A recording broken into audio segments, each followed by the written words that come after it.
الحمدللہ رب العالمین صلی اللہ علی حبیب محمد وعلی آلہ وصحبہ وبارک وسلم۔ کھانے کے بارے میں حکیم مسائل شریعت مصطفیٰ صلی اللہ علیہ وسلم نے مزید جو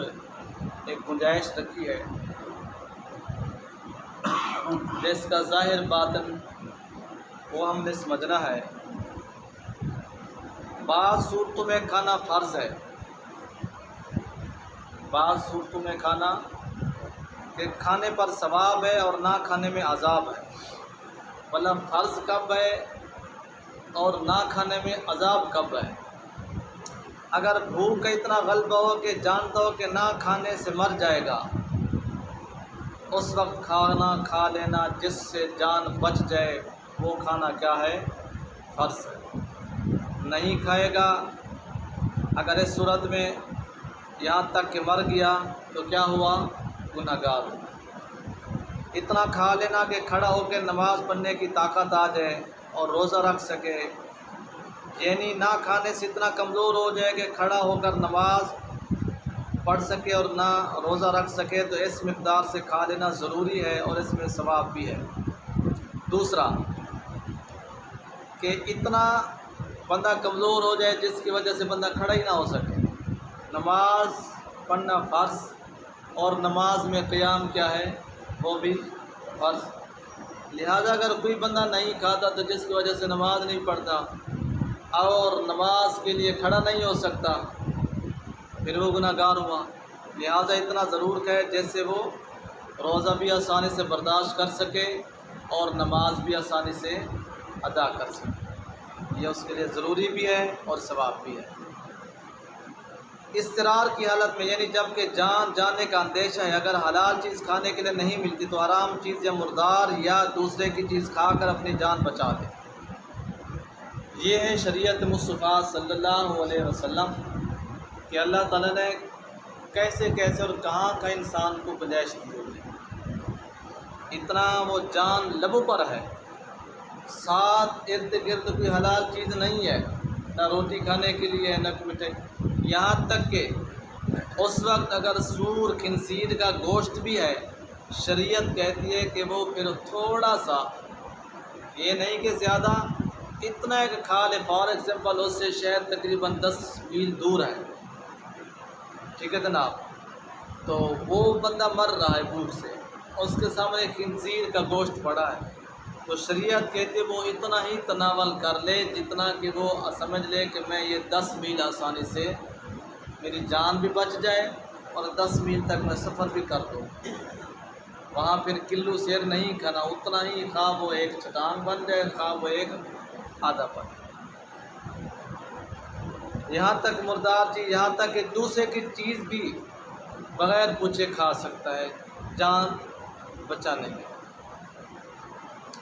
اور ان چیزوں کے کھا لینے پر اس صورت میں مواخذہ نہیں بلکہ نہ کھا کر مر جانے میں مواخذہ ہے، اگرچہ پرئی چیز کھانے میں تاوان دینا ہوگا۔ مطلب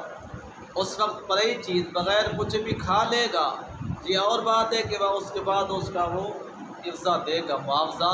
دے گا، تاوان دے گا۔ خواہ کسی کے اس نے آم لے کے اپنی جان بچا لی، فروٹ، آلو، کوئی بھی چیز، اس کا وہ بعد میں بل ضرور ادا کرے گا۔ پیاس سے ہلاک ہونے کا اندیشہ ہے تو کسی چیز کو پی کر اپنے کو ہلاکت سے بچانا فرض ہے۔ پانی نہیں ہے اور شراب موجود ہے اور معلوم ہوا کہ اس کے پی لینے میں جان بچ جائے گی، تو اتنی پی لے جس سے یہ اندیشہ جاتا رہے۔ وہی بات جس طرح کہ میں نے آپ کو خنزیر کی مثال دی، خنزیر حرام ہے، شراب بھی حرام ہے۔ اللہ تعالیٰ نے مختصر بات یہ ہے کہ اپنی جان بچانے کے لیے جو چیز موجود نہ ہو، حلال چیز موجود نہ ہو، صرف اتنے، یہ نقطہ ہمیشہ ذہن میں رکھیں۔ یہ نہ ہو کہ مثلا ہم سن کر کہ حرام چیز حلال ہو گئی ہے، بلا وہ اس کے کلو من کے من کھا لیں۔ شریعت کہتی اتنی چیز ہے جتنی اس سے جان، جس کی ہم نے آپ کو 10 میل کی ایک مثال عرض کر۔ دوسرے کے پاس کھانے پینے کی چیز ہے تو قیمت سے خرید کر کھا پی لے، وہ قیمت سے بھی نہیں دیتا تو اس کی جان پر بنی ہوئی ہے، ٹھیک ہے جناب، تو اسے زبردستی چھین لے، اور اگر اس کے لیے بھی یہی اندیش ہے تو کچھ لے لے اور کچھ اس کے لیے چھوڑ دے۔ جان بچانی ہے نا جناب، اس سے مانگ لو، نہیں مانگ دے رہا چھین لو، ٹھیک ہے جناب۔ اگر اس کے لیے بھی یہی اندیشہ ہے تو کچھ لے لے، کچھ کے لیے چھوڑ دے، یعنی کچھ زیادہ نہیں دیتا تو کچھ اس کے لیے، کچھ اپنے لیے۔ ایک شخص اضطرار کی حالت میں ہے، دوسرا شخص اس سے یہ کہتا ہے کہ تم میرا ہاتھ کاٹ کر اس کو گوشت کھا لو، یعنی مر رہا ہے پریشانی کی حالت میں، دوسرا شخص کیا کہتا ہے، میرا ہاتھ کاٹ کر اس کا گوشت کھا لو، تو اس کے لیے اس کے گوشت کھانے کی اجازت نہیں۔ یہ انسان کا تقدس ہے۔ ایک بندہ بھوک مر رہا ہے بھوکا، دوسرا بندہ ساتھ بیٹھا وہ کہتا ہے یار میرا یہ بازو کاٹ لے، اچھا یہاں سے گوشت اتار لے تو کھا لے، اس کی شریعت اجازت نہیں دے رہی۔ انسان کا گوشت کھانا اس حالت میں بھی مباح نہیں، مطلب جائز نہیں۔ حالانکہ اس حالت میں اللہ تعالیٰ نے حرام چیزیں انسان کے لیے وقتی طور کچھ لمحے کے لیے حلال دے دی ہے، لیکن انسان کا گوشت یہ انسان کی عظمت ہے۔ کھانے پینے پر دوا اور علاج کو قیاس نہ کیا جائے، یعنی حالت اضطرار میں مردار اور شراب کو کھانے پینے کا حکم ہے، مگر دوا کے طور پر شراب جائز نہیں۔ صاف ظاہر لوگ کہتے ہیں یار دوا کے طور پر تو شراب جائز ہو جاتی ہے، بلکہ اضطرار طور پر، یعنی بندہ مر رہا ہے پانی کی وجہ سے، پانی نہیں ہے، شربت نہیں ہے، دودھ نہیں ہے، وہاں تھوڑی سی شراب ہے جس کی وجہ سے وہ پی کر اپنی جان بچا لیتا ہے، تو پھر لوگ اس کو دلیل نہ بنائیں کہ یار اس وقت تو شراب جائز ہو گئی ہمارے لیے، ہم مر رہے تھے، تو اب میں بیمار ہوں تو بیماری کے لیے شراب کیوں جائز نہیں ہے، لہٰذا وہ حکم اور ہے، یہ حکم اور ہے۔ کیونکہ مردار کا گوشت اور شراب یقینی طور پر بھوک اور پیاس کا تفیہ ہے، اور دوا کے طور پر شراب پینے میں یہ یقین کے ساتھ نہیں کہا جا سکتا کہ مرض کا ازالہ ہو جائے گا۔ دیکھو آسان اور بہترین مسئلہ ہے، اس وقت بندہ مر رہا ہے نا، بندے کو پتہ ہے کہ میں صرف بھوک سے مر رہا یا پیاس سے مر رہا، بھوک مٹا دے گا گوشت اور پیاس مٹا دے گی شراب، یہ یقینی بات ہوگی نا جناب، کیونکہ اس کو یہ دو ہی تکلیفیں پرابلم آ رہی ہیں۔ لہذا اگر کوئی کہے کہ میں بیمار ہوں، میری اتنی سخت بیماری ہے، کیا وہ اتھنٹک اور پروف سے کہہ سکتے کہ میں شراب پی لوں مجھے شفا مل جائے گی؟ نکتہ سمجھنے والا یہ ہے، وہاں تو یقینی بات ہے نا، میں تھوڑا سا گوشت کھا لوں میں بچ جاؤں گا، کیوں بچ جاؤں گا کہ وہ بھوک کی وجہ سے ہی مر رہا، تھوڑی سی شراب پی لوں میں بچ جاؤں گا کیونکہ وہ شراب اپنا پیاس کی وجہ سے ہی مر رہا ہے۔ لہٰذا دوا میں تو یقینی نہیں کوئی کہہ سکتا کہ یا تو شراب پی لے تو مطلقاً تو آرام آ جائے، وہ چیز اور ہے، یہ وہاں یقین کامل کی بات ہے، یہاں بھوک سے کم کھانا چاہیے اور پوری بھوک بھر کر کھانا کھا لینا مباح ہے۔ کم کھانا بہتر ہے، اگر بھوک پر مکمل کھا لیں پھر مباح، یعنی نہ ثواب ہے نہ گناہ ہے۔ گنجائش ہے نا 3 روٹیوں کی، حکم تو یہ ہے کہ وہ 1.5 روٹی کھا لیں، ٹھیک ہے جناب، اگر 3 ہی کھا رہے تو گناہ گار نہیں ہے، نہ اس کو ثواب ملے گا نہ ہی عذاب، کیونکہ اس کا بھی صحیح مقصد ہو سکتا ہے کہ طاقت زیادہ ہوگی اور بھوک سے زیادہ کھانا کھا لینا یہ البتہ حرام ہے۔ صوفیہ نقش بند ایک ہمارے ہم بزرگ تب ہم پڑھتے تھے تو وہ یہی کہتے تھے کہ مسکراتے بھی تھے،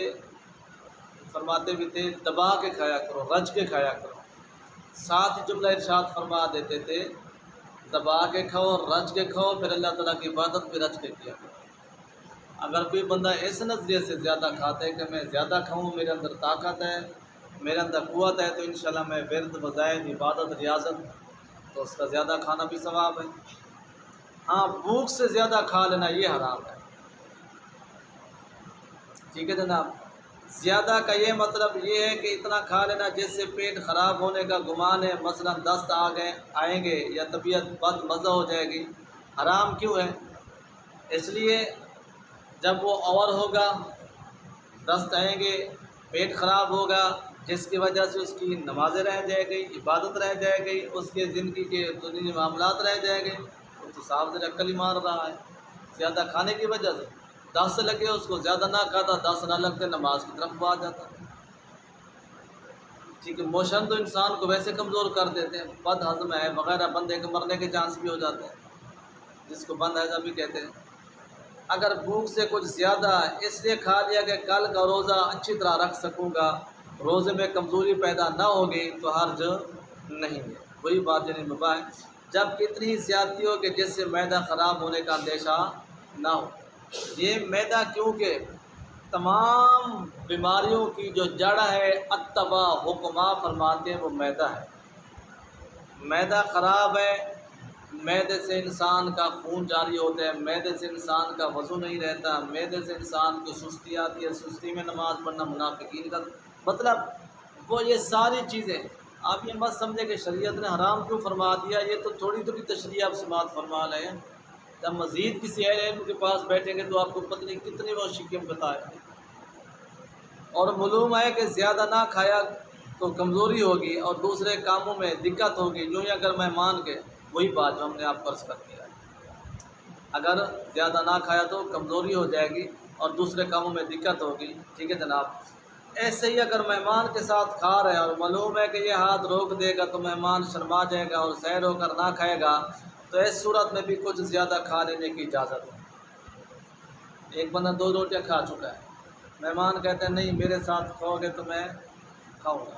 گنجائش اس کو 2 ہی کی ہے، اب وہ تیسری روٹی کھائے گا اس نیت سے کھا رہے کہ مہمان میرے کھانے سے کہیں رک نہ جائے، تو یہ اس کا زیادہ کھانا یہ گناہ میں نہیں ہوگا۔ شریعت نے کتنی خوبصورت اخلاق میں دی ہے۔ سیر ہو کر کھانا اس لیے کہ نوافل کثرت سے پڑھ سکے گا اور پڑھنے میں کمزوری پیدا نہ ہوگی، اچھی طرح اس کا کام کو انجام دے سکے گا، یہ مندوب ہے یعنی مباح کام ہے۔ اور سحری سے زیادہ کھایا مگر اتنا زیادہ نہیں کہ شکم خراب ہو جائے، یہ مکروہ ہے، وہی بات یعنی زیادہ کھایا اس کھانے سے پیٹ خراب نہیں ہوا، یہ کیا ہے؟ مکروہ ہے۔ عبادت گزار شخص کو یہ اختیار ہے کہ بقدر مقام مباح تناول کر لے یا بقدر مندوب، مگر اسے یہ نیت کرنی چاہیے کہ اس کے لیے کھاتا ہوں کہ عبادت کی قوت پیدا ہو، یعنی جو بندہ عبادت کرتا ہے وہ اپنی نیت پر اس کی ڈیپینڈ ہے، اس لیے میں زیادہ کھا رہا ہوں کہ میں کھڑے ہو کے نوافل پڑھوں گا، عبادت کروں گا، رات کو جاگوں گا، اپنا ورد وظائف کروں گا، روزہ رکھوں گا، کہ اس نیت سے کھانا بھی ایک قسم کی اطاعت ہے یعنی عبادت ہے۔ کھانے سے اس کا مقصود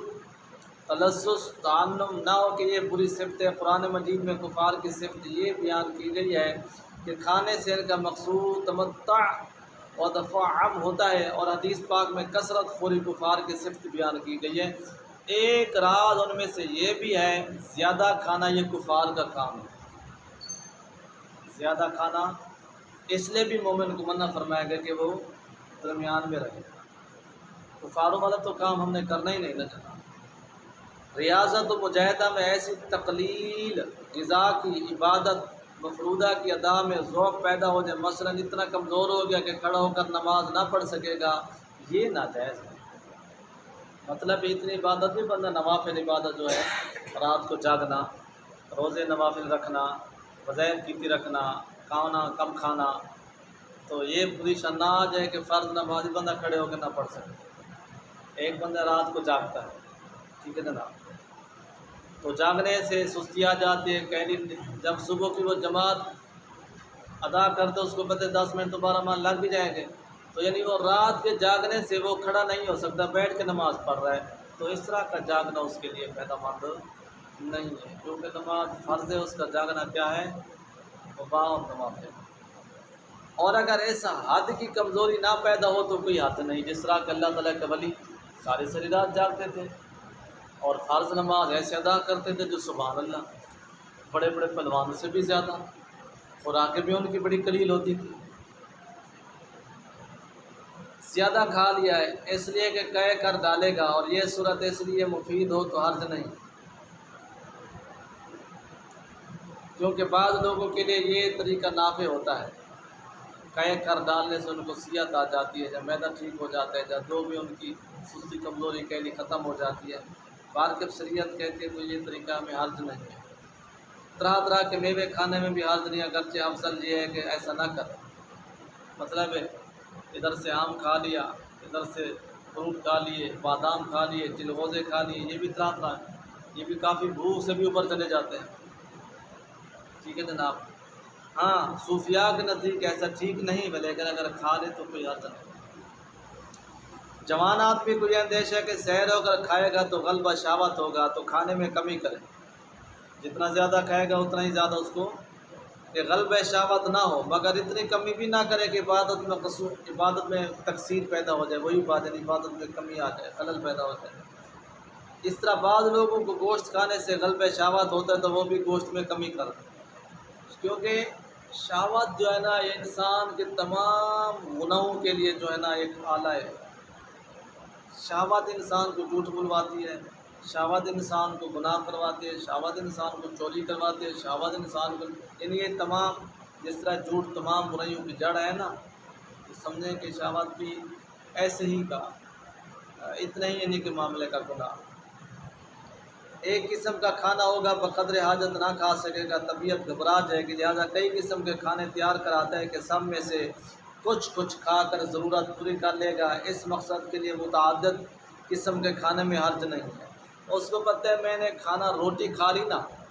اس سے میرے مزاج میں میری طبیعت میں سستی پیدا رہے گی، جس طرح کہ ہم لوگ اب بارہا فروٹ کھا لیتے ہیں لیکن کھانا کھانے کی پھر بھی طلب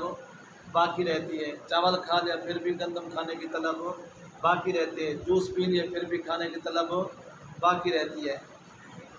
اچھا ایک بندہ ہے وہ کہتا ہے کہ میں 2-3 ڈشیں بنوا لیتا ہوں، اس لیے تھوڑا سا ادھر سے کھا لوں گا، تھوڑا سا ادھر سے، تھوڑا سا میرا جو ہے نا مزاج تباہ اور سیری ہو جائے گی، تو میں جو ہے نا اچھی طرح اپنی طبیعت کو سنبھال پاؤں گا۔ تو اس طرح کا بھی حرج نہیں ہے، بشرط اس کی طبیعت اس طرح کے معاملے میں ہو تو۔ یا اس لیے بہت سے کھانے پکواتا ہے کہ لوگوں کی ضیافت کرنی ہے، وہ سب کھانے صرف ہو جائیں گے، تو اس میں بھی حرج نہیں ہے، مہمان نوازی کے لیے بھی، اور یہ مقصود نہ ہو تو اسراف ہے۔ ہاں اگر ویسے دکھلاوا ہے یا ویسے مخلوق خدا کو جو ہے نا اپنے اوپر بڑا پن چتراہٹ پن، تو یہ اسراف میں آئے گا، جس کا قرآن پاک فرماتے ہیں بلا یہ جو اسراف کا ان المبذرین کانوا اخوان الشیاطین، یہ فضول خرچی کرنے والے شیطان کے بھائی ہیں۔ اللہ تعالی ہم سب کو صحیح معنی نبی پاک صلی اللہ علیہ وسلم کی شریعت مطہرہ سمجھنے کی توفیق عطا فرمائے۔ بسم اللہ الرحمن الرحیم، الصلاۃ والسلام علیک یا سیدی یا